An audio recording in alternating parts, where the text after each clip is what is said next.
Welcome back to Rich Words Music, where today I am delighted to be joined in person by a guest. It's Mr. Jack Griffiths. Jack? Hello. Hi, Rich. Hi. Nice to meet you in person. Nice to meet you too. Thank you so much for taking the time just to have a short chat with me today. No worries at all. It's a pleasure. Pleasure for us too, and I think you guys are going to enjoy this video, but a bit of the spiel first. Jack's over here in Sulzbach in Germany, Sulzbach for the Germans watching, to do a clinic for Bad Cat Amplifiers, aren't you? That's right. Yes. Yeah.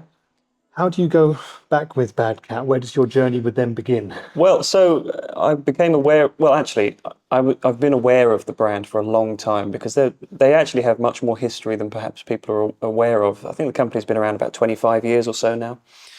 And their origins are kind of in the matchless kind of early days of boutique amp design.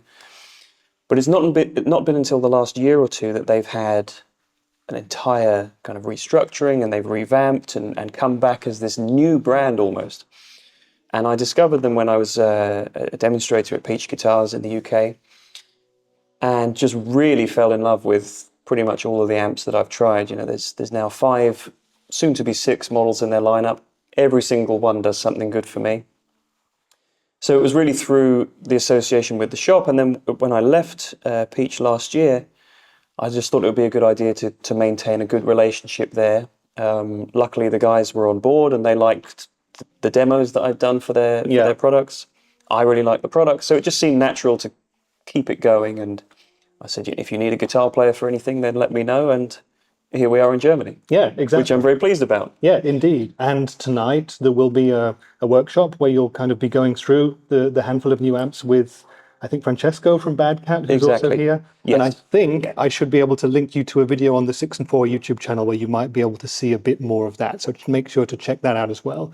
Nice. Yes. So yeah, exactly that. The idea is just to kind of at least give my impressions of each model and explain a little bit about what I think they're particularly suited for. The trouble is that they all suit my playing style really well. Yeah. So I end up just going down a rabbit hole on one particular amp, and then it's time to move on to another, and I've already said all the good things that I want to say about the first amp, so I have to think of more things. But it should be pretty good. It should be pretty easy, and I'm looking forward to it, to making some noise. This is a very cool store as well, which I presume is your local. It is indeed, yes. 6 and 4 Music. Yeah. Yeah, it's nice to see a proper music store these days, because it's not as common as we might like to think to actually have a physical store to come and check out gear in. No, exactly. And that's why clinics and workshops are so good, because there are going to probably be 30 people here tonight coming, to see you guys, but they'll look at what else is available, check the other wares out, and who knows, the store might sell some stuff, which would be great for everybody. Let's hope so. Yeah. Exactly, yeah. But talking of stuff, I would say that most of the people who'll be at the workshop tonight would know you through your demos of stuff, of guitar gear that you popularized on the Peach Guitars website. Sure. You became very popular there. You really helped raise the channel, along with the rest of the Peach team, of course. Oh, thank you. And your time there came to an end in 2023, right? Yes. Yeah. So April of last year, there was no bad feeling there or anything like that. It was just I'd been there for about 5 years at that point, and thought it's probably a good time to see what else is out there. And really, I just, playing guitar is great, but sometimes you need to just find some new motivation to do it. And for me, that is the case now of just spending more time working with artists, doing some writing, been doing some touring as well over the last year.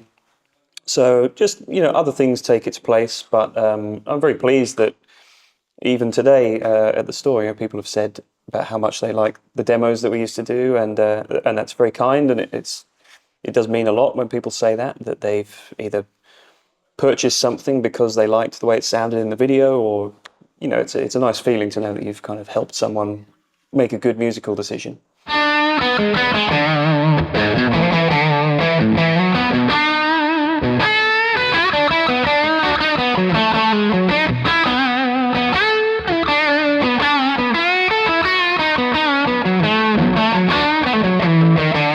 Well, what I always really liked about your demos was the fact that you never really seemed to play the same thing twice.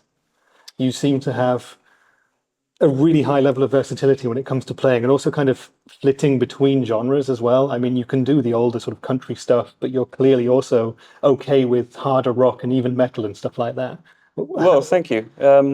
Yeah, that's something that people have picked up on about not playing the same thing twice. And the simple truth of that is that I would just come up with whatever was in my head. So naturally, you just find new things each time you're playing. Yeah. There are definitely some things that I would paraphrase from other previous videos, but the whole point for me was that it's not about me trying to show my technical ability or whatever. It's about showing the guitar or the pedal or whatever it is you're demoing in its best light. So you let that dictate what you end up playing. At least that was my kind of strategy with that. And so if people think that I didn't repeat myself, that's great. But the actual truth was I just make it up as you go along and hope for the best. And it worked, yeah. Most of the time. There are definitely a few fluffs, but most of the time it's okay. Yeah. And talking about your influences as a player, to get kind of that wide in kind of your playing vocabulary, who would you name as some of the players who were most important to you when you picked up the guitar and started to develop your style?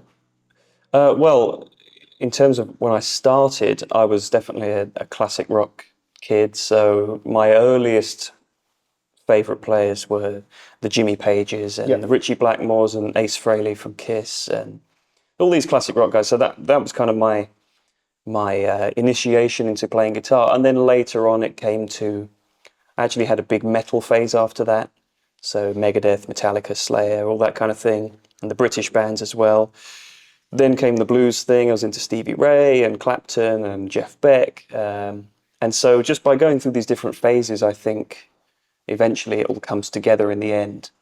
To the point that then you start to recognize versatility in other guitar players, whether that's Steve Lukather or recently been having a bit of a Dan Huff interest. These great session players that could do exactly that. They could just turn up and whatever was required, they could do a good impression of it. Yeah.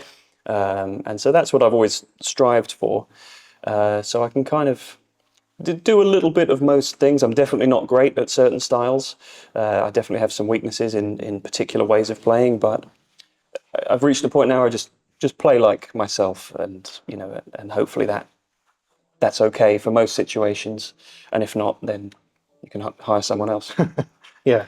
When it comes to your playing, I've heard you say a lot that you'd like to do more session work, and you are doing more session work, I think, since you left Yes. Peach. How is that going? And how does one go about getting session work in 2024 when the guitar is no longer a primary instrument? It is tricky. Yeah, it's definitely a big ambition, because really when I think of that, when I think of session playing, I think of the glory days of, like I just mentioned, those guys, Lukather and Dan Huff and Mike Landau. But that's gone, as you say. People either don't have the budgets or the interest necessarily. But luckily, there are still great songwriters out there and great producers as well who will recommend you for certain things. And it's just a slow process. So that's what I've come to learn, is that it takes time to meet the right people, just as working with gear companies too. It takes time to find the right ones that can offer some mutual support. But when you do, you kind of grow together. And so I've been lucky to meet some songwriters and some producers that are willing to take a chance on using me for something, and then I subsequently, it goes back and forth then. So, but it is tricky. It's not like it used to be, but just have to keep persevering, really. Yeah. And is it the same kind of thing with the live stuff that you do? Because I know that you're on the road quite a lot with some tribute acts at the moment. You've just done a Lionel Richie tribute tour. That's right. Yeah, so the tribute thing is good fun. Certainly when we set out as guitar players, I don't think we ever think that's the dream gig. But as time goes on, you realise, okay, actually, very lucky to be able to do this and to travel around.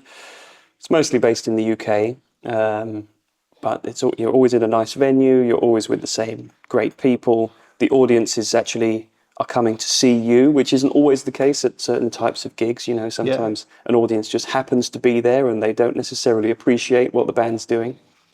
So yeah, the theatre stuff and the tributes can be a fun gig. You know, if you're again with the right people, it takes time to figure out who they are. Yeah. And then it's good. But the goal now is really to start doing some original music and pushing that further too. But in the meantime, yeah, the tributes and those cover gigs that we all love to do, that's just the way you pay the bills. And experiment with new gear too.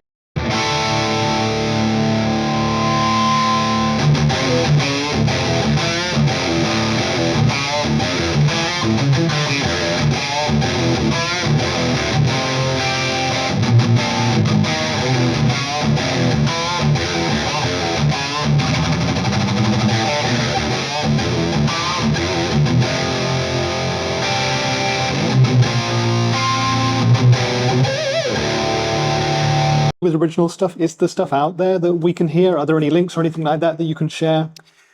As of right now, I'd say there's not really stuff that I am able to.